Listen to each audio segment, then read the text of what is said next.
ሶተን ሆቴላት ናይ 4 ዓመት ሙሉ ናይ ሻምበል ገብረ ኣብ መቐለ ሆቴል መን እናኸፈለ ፀኒሑ ተን ሆቴላት ካ ባይዘ ወይ አንተም ሰዋና ሆቴል ሓደ በተለይ ዘለኻ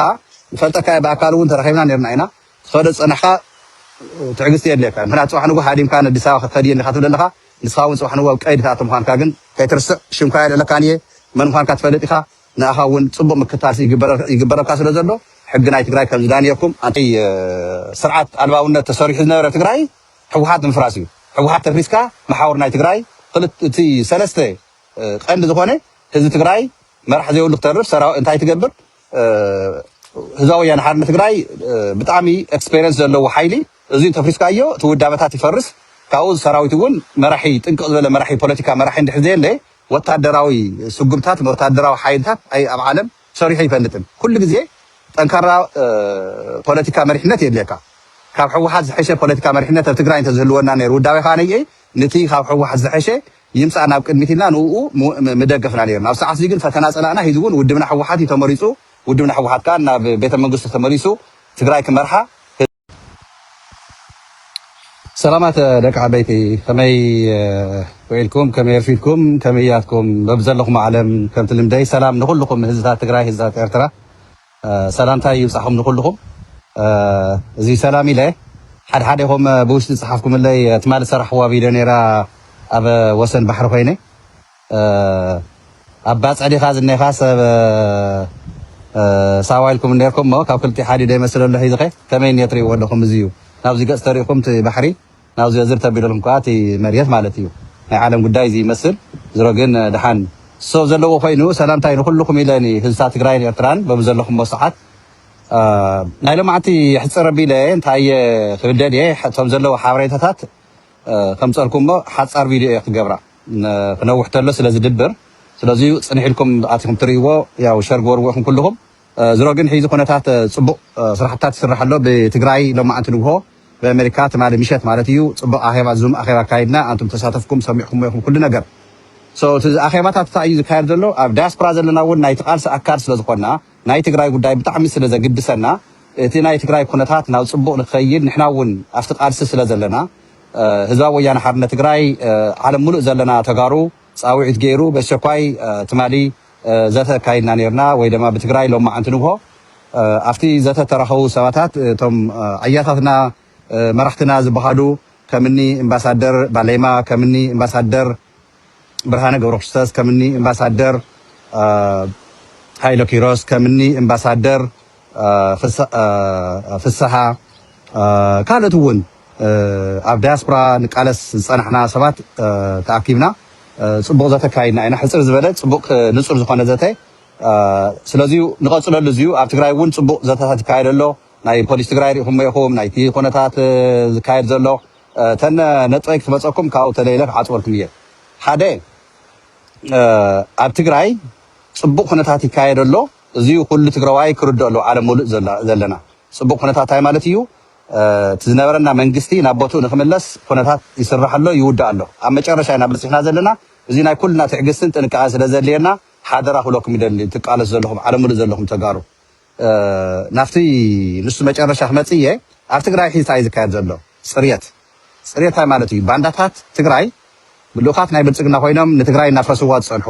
ትግራይ ስርዓት ኣልባውነት ንክሰፍን ሕጊ ከይዳኒ ኮነ ኢሎም ብሽም ግዝያዊ ምምሕዳር ግዝያዊ ምድንጋር ሰሪሖም ህዝብና እናዳናገሩ መንእሰይና ካብ ትግራይ ክወፅእ እናገበሩ ተጋሩን ኤርትራውያንን ቅርሺ እናኸፈሉ ኣዋፊሮም ዝሰርሑ ዝፀንሑ ኣብዚዩ ናይ ፀጥታ ኣባላት ፅባሕ ንጎ ክጠየቕ ምዃኖም ገልገሊኦም እቲ ምጥያቕ ጥራይ ዘይኮነስ ማእሰርቲ ተጀሚሩ ዘሎ እቶም ወንጀለኛታት ትማሊ ከምቲ ዝሪኢኹም ሞ ሻምበል ገብረ ቁፅሪ ሓደ ልኡኽ ናይ ተወልደ ዕንበብ ዝነበረ ተኣሲሩ እናተሰርሐሉ ፀኒሑ ያው ሰበር ዜና ኣሎ ሓደሽቲ ነገራት ክነምፀልኩም ኢና እናበልናልኩም ቀኒና ኢና መን እዮም ልፍዓተይ እውን ስርዓት ሓዝ ተባሂሉ ስርዓት ክሕዝ ዘይከኣለን ኣንፃር መኸተይ ኣንፃር ቃልሲ ትግራይ ብዝመፆ ማንም ዝኾነ ኣካል ብሕጊ ክዳነ ምዃኑ ልፍዓተይ እውን ከም ትፈልጥዎ ተመሊሱ ናብ እስር ቤቱ ኣትዩ ኣሎ ምክንያቱ ኣብ ትግራይ ድሕሪ ሕዚ ናይ የብርሃን በላይ ናይ ጌታቸው ረዳ ናይ ኣብይ ኣሕመድ ልኡኽ ኮይንካ ህዝቢ ትግራይ ክተፍርስ ክትብትን ውድብ ሕወሓት ክተፍርስ ክትብትን ኣይፍቀድን ስለዚ ፀጥታ ትግራይ ዝኸድዎ ዘለዉ ከይድታት ኣብዚ ክብረለኒ ቀፅሉሉ ኣብ ጎንኹም ኣለና ዳያስፖራ ትግራይ እዚ ግልጽ እዩ ስልካ ድሕሪ ሕዚ እናደለንካ ታኸይን ብተን ገለታት ሓድነት ገለ ከመ ይሰርሕን ግልጽ እዩ ስለዚህ ልፋዓተይ ዝኹሉ ቃል ዝተቃሊሱ መጨረሹ ከምቶም ጀነራላት እውን ከይዶም ብልጽግና ኢዶም ዝሃቡ ተማረኹ ከምታት ስራሕ አንጻር መኸተ ትግራይ አንጻር ቃልሲ ትግራይ ልኡኽ ናይ ብርሃን በላይ ኮይኑ ጎስጓስ ጀመሮ ኣይሰርሕን እየ ትግራይ ስለዚህ ብሓፂሩ እቲ ውሳኔታት ሃይዘር ትግራይ ዝግበር ዘሎ ብጣዕሚ ኩሉ ትግራዋይ አፕሪሺየት ክንገብሮም ዘለና መራሕ ትግራይ ኣኼባ ይካይዱ ሻዕ ይውድእዋ ሓንቲ መዓልቲ ኣኼባ ተካይዳ ሓንቲ መዓልቲ እያ እታ ኩነታት ትውሰን ዘላ ውሳኔታት ናይ ትግራይ ሶምን ክልተ ሶምን ኣኼባ እናገበሩ ዘይኮነሲ ሓንቲ መዓልቲ ኣኼባ ትግበር ኣጀንዳ ሒዞም ይመፁ እቲ ኣጀንዳ ተማይጦም ብሓፋሽ ይውስን ማጆሪቲ ይስዕር እዚኣ ብጣዕሚ ተጠንቂቆም ዝሰርሑላ ክብረ ኣለና ኣብዚና ክንሕግዞም ክንሰርሕ ዝግበአና ጎረቤታት ኩልና ኣለና ግን ሒዚ ዝስራሕ ዘሎ ትግራይ ብጣዕሚ ትክክለኛ እዩ እዚ ውሳኔታት እዚ ኣጠቃላይ ተወሲኑ ተወዲኡ ሰንበት ተዘንጊዕና ሶኒ ህዝባዊ ወያነ ሓርነት ትግራይ ቦምበር ዶክተር ደብረጽዮን ናፍቲ ናይ 2012 ተመረፀ መንግስቲ 2013 ዝነበረ መንግስትና ማለት እዩ ስርሑ ክጅምር እዩ ሰንበት ወይ ሰኒ ስለዚህ ጀነራል ታደሰ ወረደ ሒዝዎ ዘሎ ቁልፊ ናይቲ ፕሬዚደንት ኦፊስ ከምኡውን ማህተም ናይ ፕሬዚደንት ከርክብ ብሰላማዊ መገዲ ንላዎ ምክንያቱ ትግራይ ብሕግና ብሕጊ ክነኣምን ኣለና ሕጊ ክሰፍን ኣለዎ ስለዚህ ካብ ሕገ ወጥ ክሰርሕ እየ ተኢሉ ታደሰ ወረደ ካነየ ሃገር ሬልካ ዝመፅእ ጉዳይ ስለዘየለ ብሕጊ ናብ ፀጥታ ቀይዲ ምእታው እዩ ካሊእ ምንም ተኣሽሙ የለን ስልካ ሓዞ ስደዶ በሎ ስደዶ ዘይኮነስ ብስነ ስርዓት የርክብ ኣይርክብ እንተኢልካ ንሕጊ ኣሎ ብቲ ሕጊ ይዳነ ማለት እዩ ድሕሪ ሕዚ ናብ ኣዲስ ኣበባ ህድማ ከምዚ ካን የለን እዚ እውን ክንጥንቀቐሉ ክንክእል ኣለና ንሰርሐሉ እውን ክንክእል ኣለና ስለዚሁ ሰንበት ወይ ሰኒ እቲ መንግስቲ ትግራይ ናብ ቦትኡ ኣትዩ ስሩዕ መንግስቲ ሙሉእ መንግስቲ ክህልወና እዩ ስለዚህ እዚ ክንገብር ከዓነየ ጥንቃቐ ከድልየና እዩ ኩልና ናይ ኩልና ቃል ስለ ዝኾነ ካብኡ ቀፂለ ተወዲ ዕንብብ ሒዚ ኣዋፊሩ ሓደ ሰብ ገዛ ይተባሃለ ኒ ሻምበል ገብረ ካብ እስር ቤት ከውፅእ ላዕላይ ታሕታይ ይብለለ ሒዚ ተወዲ ዕንብብ ማለት እዩ ምክንያቱ ሻምበል ገብረ ምእሳር ማለት ሻምበል ገብረ ናብ ፍርዲ ቤት ምቕራብ ማለት ከመይ ጌራ ንተወልደ ዕንብብን እቶም መሓውር ዘርጊሕዎም ፀንሐን ከመይ ጌራ ጉድ ከም እተውፅእ ስለ ዝፈልጣ እዩ ዝጓያ ዘሎ ሒዚ ተወልደ ዕንብብ ናይ ተወልደ ዕንብብ እዚ ልምዲ እዩ ባይዘወይ መዓት ጉዳት ኣሎግዚኡ ክነግረኩም ኢና እንታይ እናገበረ ከም ፀንሐ ንፀላቲ ጥራይ መሃብ ዘይኮነ ሰብ ትግራይ ኣበይ ናይ ባዕሉ እስር ቤት እውን ገይሩ እንታይ ይገብር ነይሩ ሰባት ኣብ ምንታይ ናይ ካብ ዓዲ ሕፈሮም እንታይ ዘገጠሞ ነበር ተጋረት ነይሮም እንታይ ከም ዝገበሮም ተወልደ ትእዛዝ ተወልደ ባዕሉ ቀጥታ ነገራት ኣይሰርሕን ሰባት እዩ ዘዋፍር እዚ ክንፈልጦ ኣለና ኩልና ተወልደ ዕንብብ ኣብ ዝኾነ ነገራት ኢዱ ከይትርከብ ብጣዕሚ ብጥንቃቐ ዝሰርሕ ሰብ እዩ እቶም ዘዋፍሮም ሰባት ግን ፅባሕ ንጎ እቲ ገመዶ ክሳዶም ምስ ኣተወ እቲ ዘዋፍሮም ናይ ተወልደ ዕንብብ እንታይ እናለኣኾም እንታይ እናሰርሐ ከም ዝፀንሐ ባዕሎም እዮም ክምዝምዝዎ ኦልሬዲ እናተመዝመዞ መፁ እዩ እቲ ሰነዳት እውን ስለ ዘሎ ማለት እዩ ስለዚ ጉድ ናይ ተወልደ ዕንብብ ተፀቦ ኢና ተወልደ ዕንብብ ብሕጊ ትግራይ ንክሕተት ኢና ንፅበይ እዚ ግልጽ ክኸውን ኣለዎ ካብኡ ቀፂልና እቲ ናይ ስርዓት ኣልባውነት ተሰሪሑ ዝነበረ ትግራይ ሕወሓት ምፍራስ እዩ ሕወሓት ተፍሪስካ መሓወር ናይ ትግራይ እቲ ሰለስተ ቀንዲ ዝኾነ ህዝቢ ትግራይ መራሒ ዘይብሉ ክተርፍ እንታይ ትገብር ህዝባዊ ወያነ ሓርነት ትግራይ ብጣዕሚ ኤክስፔሪየንስ ዘለዎ ሓይሊ እዚ ተፍሪስካዮ እቲ ውዳበታት ይፈርስ ካብኡ ሰራዊት እውን መራሒ ጥንቅቕ ዝበለ መራሒ ፖለቲካ መራሒ እንድሕር ዘየለ ወታደራዊ ስጉምታት ወታደራዊ ሓይልታት ኣብ ዓለም ሰሪሑ ይፈልጥን ኩሉ ግዜ ጠንካራ ፖለቲካ መሪሕነት የድልየካ ካብ ሕወሓት ዝሐሸ ፖለቲካ መሪሕነት ኣብ ትግራይ እንተዝህልወና ነይሩ ውዳቤ ካነየ ነቲ ካብ ሕወሓት ዝሐሸ ይምፃእ ናብ ቅድሚት ኢልና ንኡ ምደገፍና ነይርና ኣብ ሰዓት እዚ ግን ፈተና ፀላእና ሂዚ እውን ውድብና ሕወሓት እዩ ተመሪፁ ውድብና ሕወሓት ከዓ ናብ ቤተ መንግስቲ ተመሪሱ ትግራይ ክመርሓ ህዝብና ናብ ሓደ ክመፅእ ተሳታፍነት ክፈጥር ከም ካልኦት ውድባት ኣብ ትግራይ ዘለዋ ማለት እዩ ኣብ ኣዲስ ኣበባ ዘለዋ ወንጀለኛታት እየን ንሰን ብገበና ንሓተን ኣብ ትግራይ ዘለዋ ውድባት ኣብ መኸተ ዘለዋ ሒዚ እውን ንመኸተ ትግራይ ዝድግፋ ውዳቤታት ግን ኣብዚ ዘለው ኣካላት ተጋሩ እዮም ጀጋኑ እዮም እዚኦም ኣብቲ ናይ መንግስታዊ ቦታ እውን ቦታ ክወሃቦም ኣብኡ ኣትዮም ክሰርሑ ንትግራይ ኣስተዋፅኦ ንክገብሩላ ኩልና ተጋሩ እዚ ክንቅበሎ ክንክእል ኣለና ኣብዚ ካን እቲ ዲስካሽናት ንገብሮ ፀናሕና ምስ ውድብና ሕወሓት እውን እዚ እዩ ንኩሉ ሓቋፊ ማለት ክንብል ከለና ንተብ ትግራይ ኮይኑ ንመኸተ ዝሰርሕ ዘሎ ኣብ መኸተ ኣቋሙ ትግራይ ሕሊፉ ዘይህብ ኣብ ኣዲስ ኣበባ ኮይንካ ሰምረት ዶ ዓረና ዶ ኢልካ ትዕገርግር ግን ወንጀለኛ ኢኻ ጀነሳይደር ኢኻ ምስቲ ጀነሳይደር ኢና ክንፍርጀካ ማዕረ ማለት እዩ ካብቲ ናይ ብልፅግና ጀነሳይደር ካብቲ ናይ ኩሻውያን خطفونا تبقيسم زلو فلينا نريكم زي أفلتوا كاو أوزي نقدر ما قدك تفوتوا وزلهم داوود كبدي سبر زي نايل زوج حصوت الله مالتيو حساهم هانجن تفوتوا وتقول لكم كاو قدمو داوود كبدي نعم تجارة ما تجاروري وحامي جات بدي سوا هاينو أمريكا متى قاطع حيوات عن حوحات في زنها من قصة تغيركم ما حنت نقدر تمسيا أنا حنقور الله من أنا تمر احتجراي كم زي حنقور الله من أيلهم تزاري وميوم يلو حصوت مرة جاري ولا يو داوود كبدي زي كل لقى تجراي على مر زلقة فتح كده لك بتلاقي بدي سوا زلهم من زي حامي جحات زيو سنة سرعة كبر بلوه زفاندي يازيس إذا يكون نجارات حبريتها إذا حلف زلوا نتا أورام بعده أورا جارت بالفيديو نمع ما يترأي صراحة زل زين حساتيا زي قلت إحنا نقولكم أفتح أخيرا ناي أمريكا دبلومات نعم مقالة مسيوم لرميم حيزي لمكنه عم مقالة مسيوم ركب زجور و مس ودبنا مريحنا حوحات خافتهم تصاطفوا قال بقال أنا سمع هو مالتي أفتنا أخيرا تصاطفوا كم تي تولد عم بالصحافة خالي حانتي ناي ميديا تصرح ذل حانتون حافتنا أمريكا وزيو بمحارنيا تحطوا قريباته إياه جيجا مخانوون تملسوا وايفتنا أخيرا أنا لما أنتي أو تصاطف أكلات إنا نأمن توم زمر حوزا لو ما رحتنا إنا نأمن نحنا داوود كبدا قل ما يتورريو وحيلايو حساويو كل خاطر روايزي بزيات فرجت كده لكان داوود كبدا حساوي ما يتورري أنصار تقرايو مسألاتنا تسلفوا تجار نخبتاتن تقراي نختسعر تقراي بالسجنا روما ما متصف مرحة صرح زلو حدا حامج أتيو تزحسوا حسيت أقولكم ده أمريكا مستيناي فدرالزن هي قداي بسلام ما قدي ودبنا حوحات من قست تقراي سمايتو بسلام فتحو دعلاونا تقراي خبر دلوات مخانا يوم نجيرهم ما راح تقراي يزون مالتي يزون كوينات عندنا كوينات سوينا نفلتن كوينات نخن كالا خل هوتنا خنبر لنا نعطو كوينات نبر نحنا داماتنا خينا خنزرف روميا خينا تقراي خنبل أو محارة خل كينا مريتنا أي خنبل عفار كينا مريتنا أي خنبل عين دلل إلا وين نفلتن بحرياتون كم يكون ناتنا أو عندنا تورير تتحيزون لهم عرفت تقراي جين مريتنا أيو زي ملصات خوين بلسقنا بقلصمنا بحينا خنملصينا من قسنا نبوت زملسنا ونزيو زي كأمريكا بقلصي ما راحتنا نجيرو مؤن نحنا ونوزي أمريكا زلنا في أدفكس دبلوماسي نصرف زلنا زملكتنا أكلات من أمريكا نروحوا منا نجرو منا قلصي نحنا خمسة قارو مريحنا مس مريحلتنا تناوينا أين نصرف زلنا ودبنا حوحات يزون مريحلتنا أيو سلازي ودب حوحات كوينات أو يفلتن كوينات يندل نجرجن مريتنا زي ملا سنت خوينو إينا تجدنا خويناتنا أتو زي قلص غيرنا يعني أمريكا سلازي أمريكا أني مرحتنا متأنقطها زهاوتهم نجر يلن داوود كبر حساوي خا حسي خا زي تجرب زلخا ناتك حسوت كان هي مانم تقرواي قبلن كامنن يولن بمحارنيا لفلفكا بعفان روما تزاربكا بجلجله تزاربكا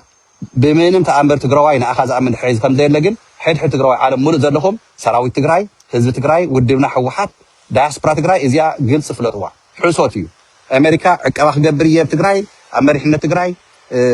ني ود ورده سلطان قصلو ني دبربص ان كاي تمصو الى زمصوت حسا وي دم حتو يله كومو ني يسرحنا عالم دبلوماسي نسرح دلنا بدبلوماسا امريكا نمصلا ربحه انت اي فطرنا افريكا انتلكم مسيرتنا مس السودان مس كلن اكابينا زلو حاجراتن كللن بسلام حيزون زتاي غيرنا صمدو سلام غيرنا زلنا سلام تزواخ كون ناي صصتا غداي باكيم كيفطر تيروريزم كيفطر افطرنا افريكا نحنا تغارو اوزي استواصو كنجبر نخلينا إلنا اينا امريكاون نوردهم زلنا أمريكا زيادة دليل ربحنا أمريكا تقيح بحري قدياتنا إيرترا ناي تجراي ناي السودان سلام نقول جيبوتي ون سلام نتفتر عفار ون لذي ناي تقيح بحر السلوى زم صدلنا أمريكا نتجراي ون بدأ بزيادة دليلنا الزيادة سلام خسفن سلزلوا تجراي سلام تزيدي إيرترا عفار جيبوتي السودان سلام كون أي فلا سلوزي ناي وحس لأمريكا هيبنا يوم زلنا حيدون نوم زلنا نحنا تجارو مريتنا يملسنا بسلام كنبرينا زعبنا يحقاوي أكايد نايت حاجر جن انتصرنا مس إثيوبيا حاجر كوينا بعنا خنبر جن ناي بعنا وسانيو أمريكا وزي إذا زتوا نجار يلان ناي تجراي نخدت لنا نجار أمريكا إذا توتن أو زي كاز ملكتها قداي كونن دبلوماتنا ناي أمريكا نعم قال مصيام جن زجور ورخكم بسلامة مجدي نصرح زلنا نكايدنا مستفدرال كما يتونا دليل كم زلوا يوم نجيرهم نزلوا زيو أبي أحمد دبلوماتنا أمريكا نعم مقالة ፈቂድሎም የመጽኦም በር ሰውይዶም ዝመጽእ ኮንቶም ዲፕሎማት ሶታይ ዘርኢ ከዘሎ በቀዳማይ እውን ነጊሮኩም እየ አብይ አሕመድ ሒዚ ሽምግልና ምስ ትግራይ ይደልሎ ተወልደ መኒኻ ወዲ ወረደ ከም ዘይቅጽል ስልጣን ይፈልጥ እዩ አብይ አሕመድ ይፈልጥ እዩ ሒዚ አጻንሕ ዚያስ ዛናጋ እንዶ ናይ 4-5 ወርሒ ታመጫ ካይደለስ ተመሪጸ የለን ዓለም ንኽፍክር ምንታሲ ዝያደ ኮን ወዲ ወረደ የዛናጋ ኢሉ ሓሲብዋ ነበረ ከሽፍናያ ስጉም ተወሲዱ ሒዚ እንታይ ይግበረሎ እቶም ባንዳታት ይእሰረለው ህዝቢ ትግራይ ዲያስፖራ ትግራይ ናብ ትግራይ ዘሎን ውድብና ሕወሓትን ሰራዊትናን ህዝቢ ኩሉ ሓፈሻው ብሓደ ተሰሊፉ ሒዚ ብግዚያዊ ምምሕዳር ዝበሃል ትግራይ ድሕሪ ሒዚ ኣይትመሓዳደርን ግዚያዊ ምምሕዳር ማለት ድሕሪ ሒዚ ንተጋሩ ግዚያዊ ምድንጋር እዩ ብግዚያዊ ምድንጋርካ እናተዳናገረ ትግራዋይ ኣይቅጽልን ብመንግስታዊ ትካል ብስርዓት ብሰራዊት ትግራይ ብፖሊስ ትግራይ ዛውያን ሓድነት ትግራይ መንግስታዊ ትካል ተኺሉ ህዝቢ ትግራይ በግባዊ ስርዓት ክህሉ ምዕራብ ትግራይ ክንምልስ ዕፅዋን ክባል ጠጠው ክብል ዘይብል ተኮይኑ ፈንፂሕና እዚ ወፂና ምስ ሱዳን ምስ ኤርትራ ዘዋፀና ኩነታት ንገብር ካዛ ኢትዮጵያ ትበሃል ካነየ ተፋሒቃ ዘላ ኢትዮጵያ ትፈርስ ዘላ ኢትዮጵያ ንሕና ኣይምልከተና ነው እዚ ስለዚ ጽቡቅ ኩነታት እዩ ዘሎ ዞም ባንዳታት ትግራይ ካነየ ሓደ ብሓደ ይልቀመለው ከም ቆሎ እቶም ገልገሊኦም ዝፍክር ነበሩ ግን ሒዚ ከም ኢለኩም የቅድሚ ሒዚ እውን አንጭዋ መጽየን ይንቀሳቀሳ ድሙም ስራያ ግን ናብ ጉድጓድ የን ዝጓያ መተው የንስነን ሓደ ግዜ ሲጋራጮ ክበኻድ ማለት ኣሎ ከም እዮም ኮይኖም ዘለው ሒዚ እቶም ባንዳታት መቐለ ኮይኖም ዝፍክሩ ዝነበሩ ተረዲኩም ዲ ስለዚ ሒዚ አንቶም ባንዳታት ልኡኻት ናይ ብልጽግና ስነ ስርዓት ዘይሓስኩም ፀናሕኩም ሒዚ ስርዓት ከመይ ከመችኩም ኣሎ ሒዚ ዳ እንታይ ኮንኩም ናብ ጉያ ኮነት ህድማ ሃይዳ አጋጠመት ሒዚ ሕጊ ናይ ትግራይ ከም ዝነበረ ዝወፅእ መሲልኩም ብግዚያዊ ምድንጋር የለን ስለዚ ኒ ፖሊስ ትግራይ ኒ ሰራዊት ትግራይ ጸጥታ ትግራይ ኣብዚኡ ክብረ ኣለና ኩሉ ግዜ ዲያስፖራ ትግራይ ኣየኹም ኣብ ጎንኩም ኣለና ቀጽልሉ ትጸረላ ትቀጽል ታዘለታ አንቱም ንትግራይ ክሒድኩም ምስ ብልጽግና ልኡኻት ኮይንኩም ብቅርሺ ተዕገርግሩ ዝጸናሕኩም ግን ሒዚ ታመዓልትኩም ኣብቂዓ እያ ድሕሪ ሒዚ ባኻትኩም ዝሽወር ትግራዋይ የለን ኣዮና ሻምበል ገብረ ተኣሲሩ ሒዚ ተወልደ ዕምብ ምዕግርጋር ማለት ከዓ ንፍሉጥ እዩ እዚኣ ክብለኩም ሻምበል ገብረ 4 ዓመት ሙሉእ ኣብ ሆቴል መቐለ ምግቡን ሆቴሉን መን እናኸፈሉ ጸኒሑ እዚዩ ናይ ጸጥታ ናይ ፖሊስ ትግራይ ታይ ዘልየና ምርመራ እቶም ሰብ ናይ ሆቴል መን እናኸፈሎም ከም ጸንሐ ይመርመር ይተኣለሽ ትነትወርክ ታይ ነይሩ ኣብዚ ናይ ንተወልደ ዕምብ ታይ ነይሩዎ ከም ካለ ተዋፊሮም ካብ አዲስ አበባ እስከ መቐለ እዞም ሰባት ከምዚኦም ዝመሰሉ ከም ሻምበል ገብረስ ገዛ ተኻሪ ይፈልጥን 4 ዓመት ሙሉእ ኣብ ሆቴል ይድቅስ ጸኒሑ ምግብን ሆቴሉን መን እናኸፈሉ ስራሕ ይውል ተወዲ ተወዲ ዕምብ ዘዋፍሮ ተወዲ ዕምብ ናብ ምስሓራ መሬት ክክብ ምስ አዲስ አበባ ክክብ ኒ ወዲ ወረደ እንደግፍ ኢልካ ፈክር ኒ ልፍዓተይ ምስ አብርሃም በላይ ስለ ዘረኸብናዮ ኣሲሮም ሞን ይቅድም ሒዝሉ ኺድ ዕገርግር እናባለ ዝሎ ከጸንሐ ተወዲ ዕምብ እዩ ሶተን ሆቴላት ናይ 4 ዓመት ሙሉእ ናይ ሻምበል ገብረ ኣብ መቐለ ሆቴል መን እናኸፈለ ጸኒሑ ተን ሆቴላት ካ ባይዘወይ አንቱም ሰዋና ሆቴል ሓደ በተለይ ዘለኻ ፈልጠካ በአካል እውን ተረኺብና ነርና ኢና خد صنحة تعجزت يدلك هنا تصبح نقول هادي مكان الدساء خدين خاطر لنا نسخاون صبح نقول قيد ثلاثة مكان كاجن كي ترسع شو مكان لكانية من مكان كتفلت إخا نأخاون صبح مكتاسي يجبر كاسر زلوا حقنا يتقرأ كالدانيكم أنتم سفحت مقالة خوينكم مسبل نايبل سجنا لأخات خوينكم تم نايبل سجنا لأخات كون نسخكم حاجة ناور كلهم صنحكم نسخكم كلهم حيزون كتصاريكم الدساء أنت هادمكم جن تي تكاركم مسخهم حيزكم قطعان ما يشخدنيكم እቲ ባንክኹም ኣብ ውዒድ ሓዲሩ ብልጽግና ጽባሕንጎ ብትገመድ ምስተሓነቀ ካብ አዲስ አበባ መሄደም ናብ ካልእ ይብልኩም ስለዚ ንግዚኡ አዲስ አበባ ሃዲምኩም ተምልጥ ይመስለኩም ኣሎ መጨረሻ ዝብለኩም መጨረሻ ኣብ ናይ ትግራይ መኸተ ከይተሳተፉ ሒዙ ናብ አዲስ አበባ ተሃድሙ ዘለኹም ንሓደምኩም ጸናሕኩም ጽባሕንጎ ተጋር ኮይንኩም ናብ ትግራይ መጽኹም ከም ድሌትኩም ክሽቅጡ ከም ድሌትኩም ክዘሉ ከም ድሌትኩም ክትሳተፉ ግን ዲኹም ኣብዚ ኢና ሕጊ ናይ ትግራይ تبيت مخر نابوتو مستملس هي تبيت مخر ناي تግራይ بدم غير خريو زلو اب زخون عالم اسرائيل كيد امريكا مسا اب زخون عالم عاد خاب كرايسيس كونتولو ناي تمخته اكل كيتخون ناب كينات كيتساتر نعد خان حزبخا كيتقالس حاديم كان ابكالي ناب غوربيت بوتا كون كان تحدم اب سلام غزينا عدي كا تግራይ تنبر كشقت تنجر كتنقاساس كم دليتا افتا صباب غزي افتحما غزي ግን ናብ አዲስ አበባ ጉያ ግን እዚዩ ትክክል አይኮን ኣብ ትግራይ እንድትቀመጡ ነይርኩም ኣብ ትግራይ እንድሕር ነይሩ ህይወትኩም ሙሉእ ቅድሚ ኩናት ሒዝን ኣብ አዲስ አበባ ጉያ ግን ትክክል ኣይኮነትን እዚ እውን ክረአ ከም ዘለዎ ኣብቲ ናይ ደሞ ዓንቲ ብትግራይ ኣኼባ ካይና ነርና ዝም ኣኼባ እውን ከም ሓሳብ ቀሪበሎ እዩ እዚ እውን ክረአዮ ተስፋ ንገብር ኣዮና ናይ ኩልና ቃልሲ እዩ መራሕትና እውን ብጣዕሚ ደስ ኢልዎም ዘሎትን ቃልሲ ዘለና ቃልሲ ንድግፎ ዘለና ብግልፂ እዮም እውን ተሓዋወርና ድሓግዙና ኣብ ጎንና ተሰልፉ ኢሎምና ኣለው ኣብ ጎንኩም ኣለና أيهم سراوي تجري أو جون خمينا بوليس تجري أو جون خمينا هز تجري أو جون خاينا دياسبرا تجري ناب حدا يمسألة يو